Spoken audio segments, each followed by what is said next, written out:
In 1944, Adolf Hitler personally awarded the Iron Cross to one of his most valuable intelligence agents, a man whose reports had shaped the Führer's military strategy, a spy Hitler trusted completely. There was just one problem. That agent was working for the British, and he was making everything up. Every single word. By the end of this story, you'll discover how an unemployed Spanish chicken farmer with zero intelligence training convinced the most paranoid military regime in history to pay him a fortune for information that existed only in his imagination.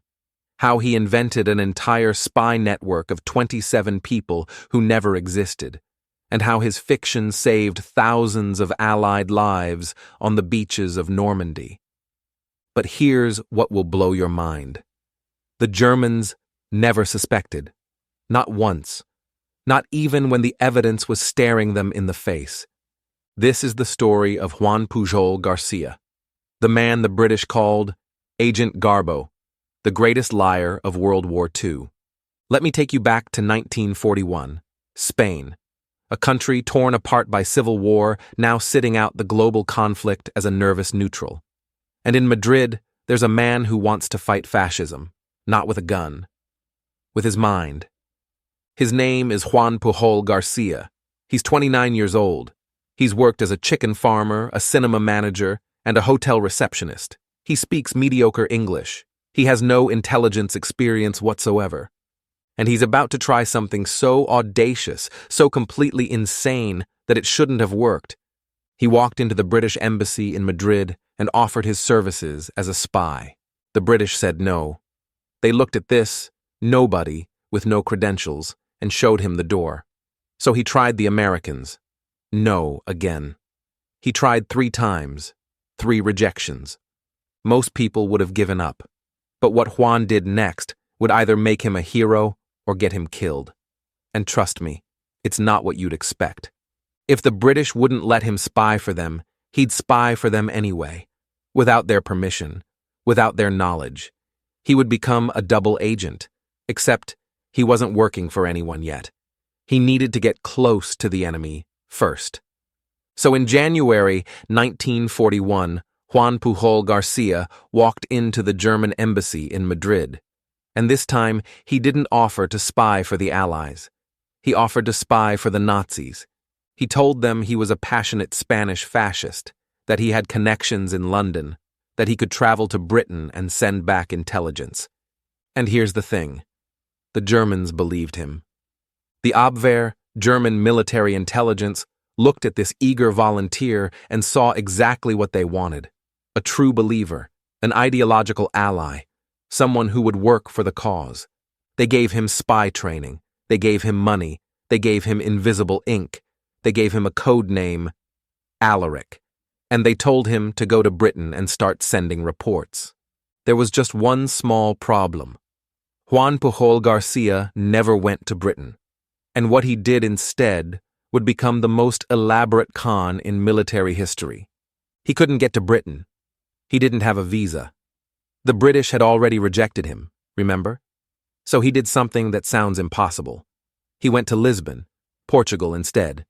And from a small apartment in Lisbon, he started sending intelligence reports to the Germans about Britain, a country he had never visited. Using a tourist guidebook, a map of Britain, a Portuguese railway timetable, and his imagination. Think about that for a moment. He's pretending to be in London. He's never been to London. He's writing reports about British military installations, troop movements, convoy schedules, all fiction, all made up, and the Germans are paying him for it. But here's what makes Juan Pujol Garcia brilliant. He didn't just make up random nonsense. He studied. He bought a blue guide to England. He read British magazines at the Lisbon Library. He looked at newsreels. He taught himself what Britain looked like, how it sounded, how it felt, and then he started to build his network. 27 people who would change the course of history. 27 people who didn't exist. And the Germans would pay him over $1 million in today's money for their intelligence. But here's where it gets dangerous. Not a real network, a fictional one. He told the Germans he had recruited sub-agents, people who could gather intelligence while he coordinated. He gave them names, backgrounds, personalities. There was Agent 1, a Swiss businessman who could travel freely. There was Agent 2, a British military officer who was anti-communist and willing to betray his country. There was Agent 3, a Venezuelan student in Glasgow. None of these people existed. Juan Pujol Garcia was writing letters to German intelligence, supposedly from his agents, actually written by him in different handwriting styles, with different writing voices, creating an entire cast of characters in his head. And the Germans loved it. They were paying him, sending him more money, asking for more reports. But there was a problem Juan didn't anticipate. He was too good at faking it. And when the British intercepted German communications about a highly placed spy in London, they started hunting for him. And they were getting close. His reports were convincing enough that the Germans started acting on them. And when British intelligence intercepted German communications referencing a mysterious new source in Britain, they got worried. Who was this highly placed agent feeding information to Berlin? They needed to find this person. Fast. The British started investigating, looking for a German spy in their midst. They checked passenger lists, immigration records, hotel registries. Nothing. The spy didn't exist, at least not in Britain. And that's when a sharp officer at MI5 realized something. Some of the details in these German reports were wrong. Small things. The spy claimed to have watched a convoy leave Liverpool for Malta. Except no such convoy existed. He reported on troops in Scotland that weren't there. He described the English drinking wine with their meals in pubs when any British person would know they drank beer. These weren't the mistakes of a real agent in Britain. These were the mistakes of someone pretending to be in Britain. And when MI5 figured out who it was, they made a decision that would change everything. They wanted him. But first, they had to get him out of Lisbon alive. Someone working from a guidebook, someone in Lisbon, perhaps. And that's when MI5 put it together. This mystery spy. He wasn't German. He was the same man who had walked into their embassy a year ago. The Spanish chicken farmer they'd rejected. The one who'd tried to join 3 times. Juan Pujol Garcia. And now the British wanted him. In April 1942, MI5 made contact through their Lisbon station. They told Juan they knew what he was doing, and they had a proposal. Come work for us. For real, this time. Do exactly what you've been doing, but with British oversight. Feed the Germans false information that we give you. Become a double agent, officially. Juan Pujol Garcia finally got his wish. He was smuggled to Britain by submarine. Given a new handler, a brilliant MI5 officer named Thomas Harris. Given a new code name, Garbo. Because he was, in the words of his handlers, the greatest actor in the world. And now, the real work began. What Juan had done as one man in Lisbon was impressive. But what he was about to do with British backing would save thousands of lives, and nearly get him killed in the process. The Germans still thought Agent Alaric was their loyal spy in Britain. They had no idea he'd switched sides. So MI5 and Juan started expanding his network. Remember those fictional sub-agents? They kept some. Killed off others in elaborate cover stories. And invented new ones. They created backstories so detailed, so convincing, that the Germans never questioned them. Agent 4 was a waiter in Gibraltar who could watch naval movements. He was Basque, a refugee from the Spanish Civil War, recruited through Agent 3. He existed entirely in Juan's imagination. Agent 5 was a British military officer in North Africa who could report on Allied strategy in the Mediterranean. Never existed. Agent 7 was a Welsh ex-seaman who hated the English and wanted Welsh independence, completely made up. But the Germans believed in him so completely that they kept asking for more reports. By 1944, Agent Garbo's network had grown to 27 sub-agents, 27 fictional people with lives, families, jobs, grudges, and secrets. Juan Pujol Garcia was writing multiple letters every week, in different handwriting, in different voices, from different locations across Britain. The Germans were paying him thousands of pounds, over £20,000 in total, worth more than $1 million today, for information that came entirely from Juan's head, shaped by British intelligence to deceive the Third Reich. But here's what you need to understand. This wasn't just about money or playing games, because D-Day was coming, and Juan was about to face the most dangerous test of his life. This wasn't just about money or playing games. This was warfare, information warfare, and the stakes were about to become enormous, because D-Day was coming. By early 1944, everyone knew the Allies would invade France. The question was where and when. The entire German war machine was focused on this question. If they could predict where the invasion would land, they could mass their forces, fortify the beaches, and slaughter the Allies in the water. If they guessed wrong, they'd spread their forces too thin. The fate of the war hinged on this single question. Where would the Allies land? Hitler and the German High Command knew there were two likely sites, Normandy or the Pas de Calais. Calais was the obvious choice. It was the shortest distance across the English Channel. It was closest to Germany. Any military mind would choose Calais. But the Allies had chosen Normandy, a longer crossing, weaker ports, harder logistics, the last place Hitler would expect, and they needed to keep it that way. This is where Agent Garbo became the most important spy of World War II, because the entire deception operation, everything that would determine whether D-Day succeeded or failed, rested on one question. Would Hitler believe Juan? The man who had been lying to him for 3 years, and you won't believe how close it came to falling apart.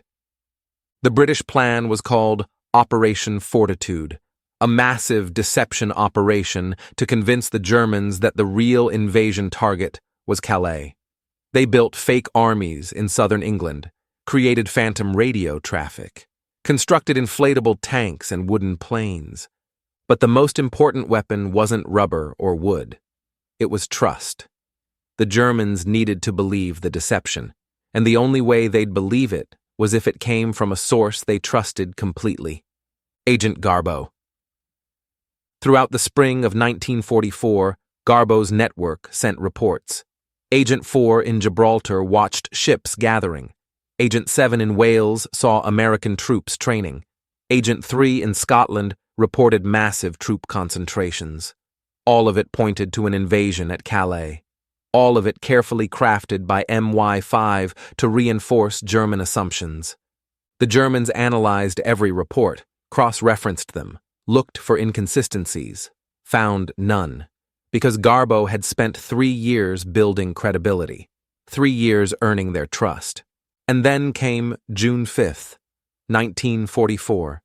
The invasion was scheduled for the next morning, Normandy, and Agent Garbo needed to send one more message, the most important message of the war. But here's the insane part.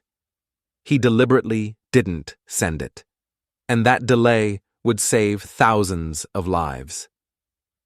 That night, June 5th, Juan Pujol Garcia sat down and wrote an urgent intelligence report to his German handlers. He told them his agents had noticed something: massive troop movements, ships departing southern England, an invasion fleet heading across the Channel. He gave them the Normandy beaches as the target. And then he didn't send it. He sat on that message. For hours. MI5 had instructed him to delay, because timing was everything. If he sent the warning too early, the Germans would have time to reinforce Normandy. The invasion would fail. Thousands would die. But if he sent it too late, after the landings had begun, the Germans would know Garbo had useless intelligence. They'd stop trusting him. The moment had to be perfect. late enough that the Germans couldn't stop the invasion, early enough that Garbo would seem to have tried to warn them. At 3 in the morning on June 6th, with Allied troops already approaching the beaches of Normandy, Juan Pujol Garcia finally transmitted his message. An urgent warning. But what he sent next, the day after the invasion, would be the greatest lie ever told, and Hitler would believe every word. An urgent warning. An invasion fleet is crossing the Channel. Target is Normandy. The German radio operator in Madrid received it immediately, rushed it up the chain of command. By the time it reached the German High Command, Allied soldiers were already storming the beaches. The warning was too late. And that was exactly the plan, because now came the masterstroke. The next day, June 7th, with the battle for Normandy raging, Agent Garbo sent another message, and this one changed everything. He told the Germans they had made a terrible mistake. His warning had been correct. He had given them advance notice of the Normandy landings, but they had ignored him. He was furious. He threatened to resign. He said his agents had risked everything to get this intelligence, and Berlin had wasted it. And then he told them something else, something that would seal the deception. Normandy is a diversion. The real invasion is still coming.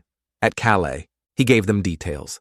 His network had observed that the main Allied forces were still in England.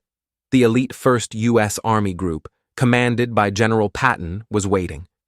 Normandy was a feint to draw German forces away from the real target. The main invasion would hit Calais within weeks, and the Germans needed to hold their forces there. Wait for the real attack. Don't reinforce Normandy. Wait, and Hitler believed him. What happened next is almost impossible to believe. Think about what happened. Allied forces were fighting and dying on the beaches of Normandy. The German army was in position to send massive reinforcements, to crush the invasion while it was vulnerable. But they didn't. Because Agent Garbo, the source they trusted more than their own generals, told them to wait. Hitler personally ordered German divisions to stay at Calais, to fortify the defenses, to prepare for the real invasion that was coming. 150,000 German troops sat at Calais, waiting for an invasion that would never come, for weeks. While the Allies consolidated their position in Normandy, broke out of the beaches, pushed into France. By the time the Germans realized they'd been deceived, it was too late. The Allies had secured their foothold. The liberation of Europe had begun, and it had been made possible by a Spanish chicken farmer sitting in a room in London writing fictional intelligence reports. Let that sink in for a moment. One man, 27 imaginary people, and the course of history changed. But here's the part that will give you chills. The Germans still didn't know, and what they did next proves just how completely Juan had fooled them. Military historians estimate that the D-Day deception saved thousands of Allied lives, maybe tens of thousands, because German reinforcements arrived too late. The beaches were secured, the invasion succeeded, and Juan Pujol Garcia had done it with nothing but paper, ink, and imagination. But the story doesn't end there, because the Germans still didn't know. They still believed Agent Garbo was their loyal spy, still trusted him completely. And on July 29th, 1944, something extraordinary happened. The German High Command sent a message to their agent in London, a message of gratitude, a message of recognition. They told Agent Alaric that the Führer himself had decided to award him the Iron Cross, second class, one of Nazi Germany's highest military honors, for his invaluable service to the Reich.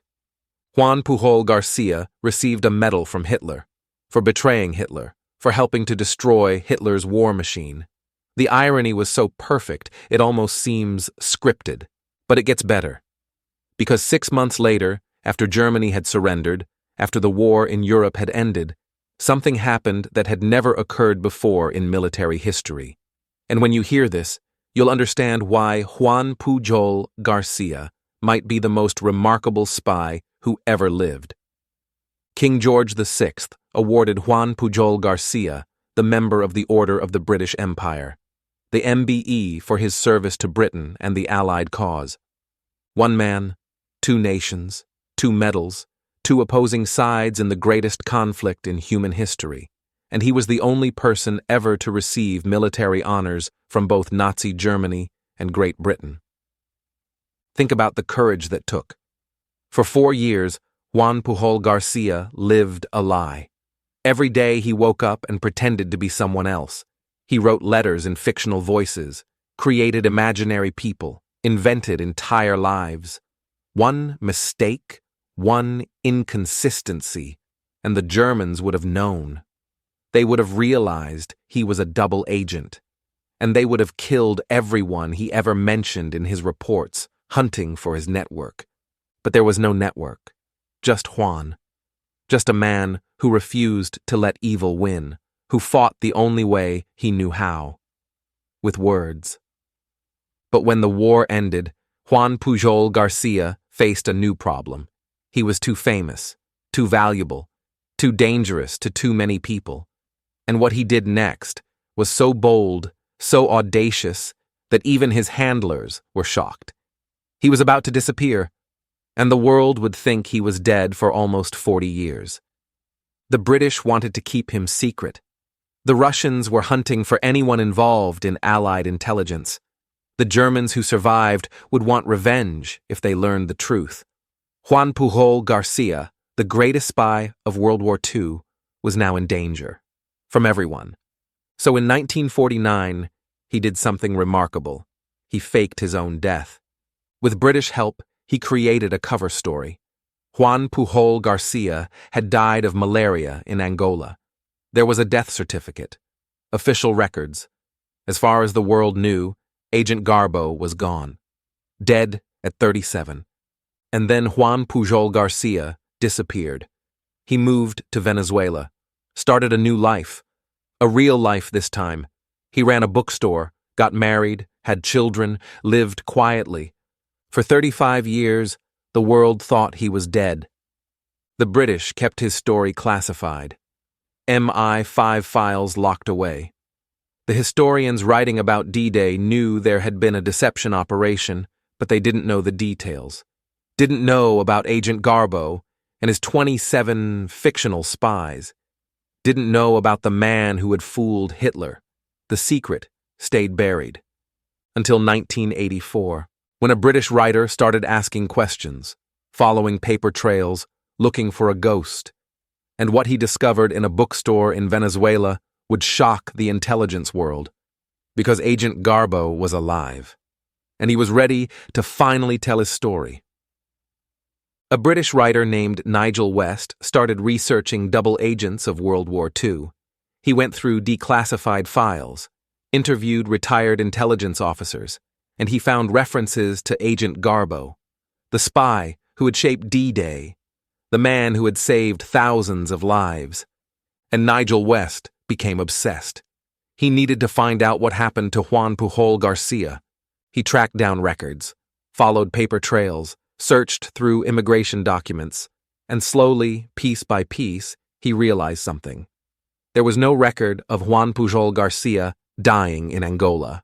The death certificate was fake, which meant maybe, just maybe, he was still alive.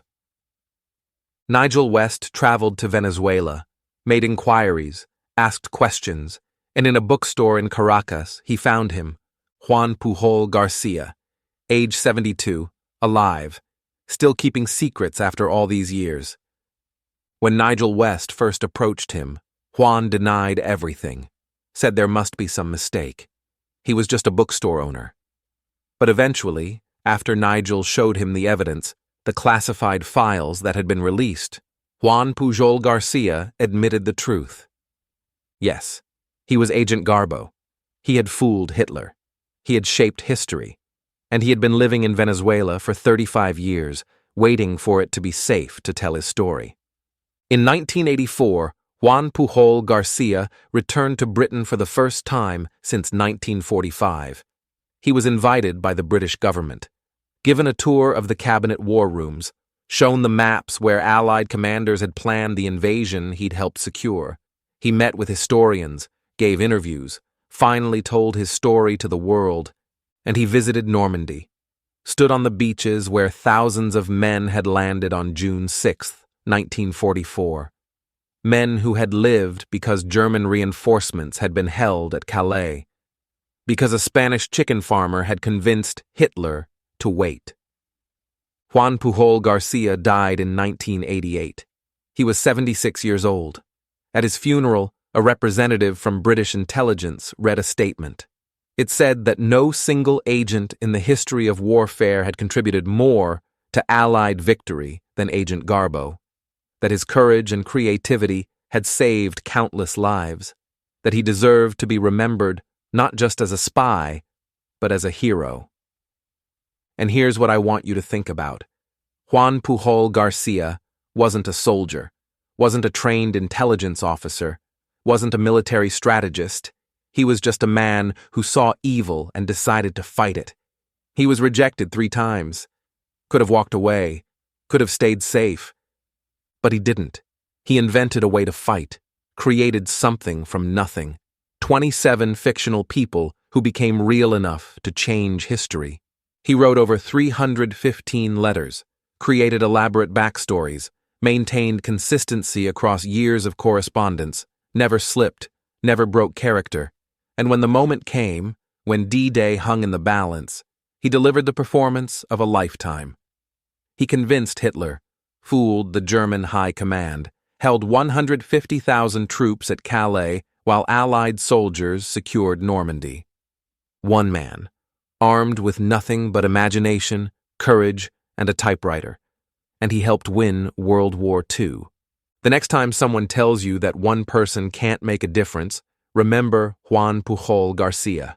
Remember Agent Garbo, the man who fooled Hitler, the greatest liar who ever lived, and maybe the most important spy in history. Because in the end, he proved something profound. That creativity can be a weapon, that fiction can change reality, and that sometimes the most powerful thing you can do is refuse to give up, even when everyone says no, even when the odds are impossible. Juan Pujol Garcia didn't accept no. He invented yes, and thousands of people lived because of it. Let that be his legacy. Not just that he fooled Hitler, but that he showed us what one determined person can accomplish when they refuse to quit, when they use their mind as a weapon, when they fight evil with imagination. That's the story of Agent Garbo, the man who invented an army, shaped history, and disappeared into a bookstore in Venezuela. The greatest spy story ever told, and every word of it is true.